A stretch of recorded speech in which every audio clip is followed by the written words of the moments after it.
In this short video, I'll be showing you some of the new features and updates, which is part of the iConstruct 2022.1 release. So here we go. In this video, I'll be showing you the new features in the audit configuration. To get started, I'm going to select on this piece of equipment here, and you'll see I've got an iConstruct data tab.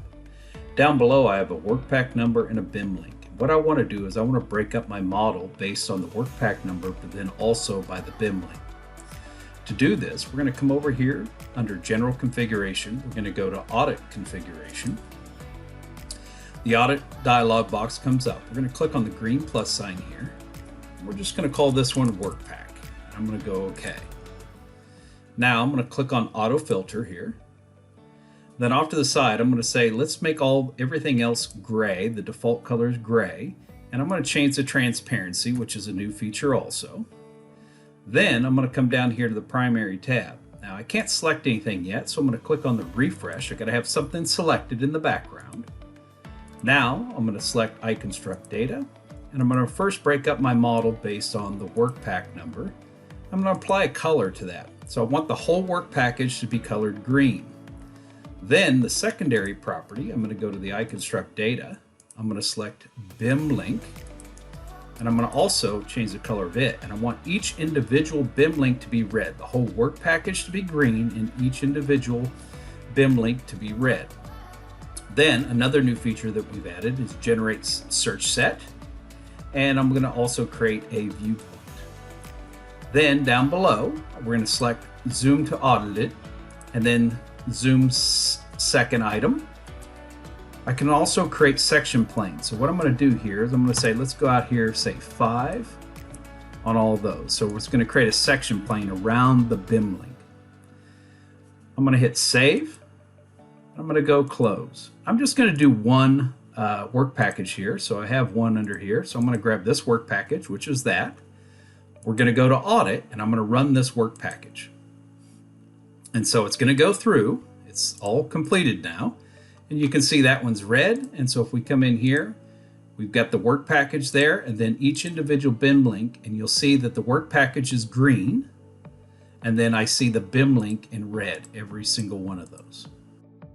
Now I'm going to be showing you the new features in the Integrator configuration. So what I'm going to do here to get started, I'm going to select a pipe on screen. On the Element tab, I've got a category here, and I also have a size, and I'd like to combine those together and put them on a new user-defined tab. So to do this, we're going to go over here to General Configuration. We're going to come down here to Integrator Configuration. The Integrator dialog box comes up. We're going to click on the green plus sign to create a new configuration. And I'm just going to call this one Category and Size Combined. I'm going to go OK. Now what I need to do is I need to refresh so it loads the properties. Then I'm going to come down here to Element, and I'm just going to grab Category. And then I'm going to say I want this new one to be called Size and Cat. Now over here under Options, I'm going to come down here at the bottom, we have this Parse Excel formula. Now it wants you to put in the Excel formula. Now I've already got one that I created here.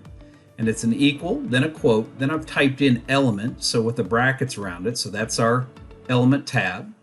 Then the property is size, then a dash, then the element, and then the category with quotes around it. And that's it. So I'm going to go OK. Then down at the bottom here, I'm going to just apply it to the selection only. I'm going to enable subgroup searching. And then I'm going to give this a new tab here. And I'm just going to call it Combined. And I'm going to hit Save. You can now run this command right here in the Integrator dialog box, or we can come over here and run it from the Integrator mapping. I'm just going to go ahead and go Run. It says it's applied it to one item. I'm going to go Close. Now, if I go over here, I'm going to see this new tab here that I've created called Combined. And there's the Combined. And now you can see I've got a new property called Size and Cat, and it says 2-inch diameter pipes. Now I'll be showing you some of the new features in Clash Manager. So what I'm going to do is we're going to go under Standard Tools. We're going to go to Clash Manager. Then we're going to come up here to Options. Then I'm going to go to priority grouping. All right, so what we've had in the product for a while is being able to set your selection sets and then who they're assigned to. The new features that we've added, if I right click here and go to column chooser, we've added priority, we've added reverse assigned, and we've added sphere color. So what you can do in here is you can see I've got different priorities for different selection sets, and I also have the assigned to. So for instance, I'm saying if anything clashes with the ceilings, it's a priority 2, and I'm going to assign it to this person. If I come on down here for the containment, it's a priority 1. It's going to be assigned to Marie. Then at the very bottom, I'm saying if anything clashes with structural, I want to reverse assign it. So if the walls clash with structural, assign it to the walls. It's priority 0, but assign it to the walls, which is Rob here. Lastly, we gave you the ability to specify the color of the spheres. So everything that's priority 3, I'm going to show in red. The ceiling, the walls, curtains, doors is priority 2, so that's going to be in yellow and so on. So we're going to go ahead and go OK here. Now we're going to start grouping this. So let's go ahead and grab a test here. So let's go structural versus all. And this is going to load all the clashes. Okay, now that all the clashes are loaded, we're just going to expand this out so we can see here. We've got 666 clashes. So now we're going to come over here and we're going to click on Show Column Chooser. The customization dialog box comes up, and this shows you every single property inside Navisworks that you can use to help you sort or group these clashes. We also have a search box up here. So I can type in prior, and there's my priority level in here. I'm going to go ahead and just drag and drop that in there. And so now you can see the P0. Okay, so those are all clashing with structural, because that's why it's priority 0. Then what I want to do is who it's assigned to.